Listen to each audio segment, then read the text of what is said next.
मराठा आरक्षणासंदर्भात नगरमध्ये बैठक आहे। बुरुड गावामध्ये ही बैठक पार पडली आहे। मोठ्या संख्येने मराठा बांधव या ठिकाणी उपस्थित होते। मनोज जरांगे पाटलांची बैठकीला उपस्थिती आहे।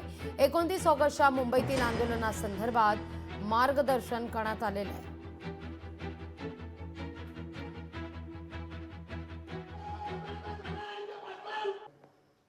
29 ऑगस्टला आपण मुंबईला जातो। ही शेवटची आरपारची लढाई, त्यामुळे सगळ्यांनी ताकदीनं मुंबईकडे जायचंय।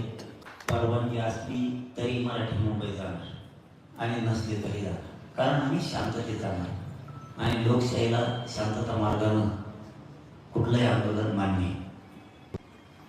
आरपारची लढाई आणि ती जिंकायची। लोकशाही मराठी ऐका, पहा, जागरूक रहा।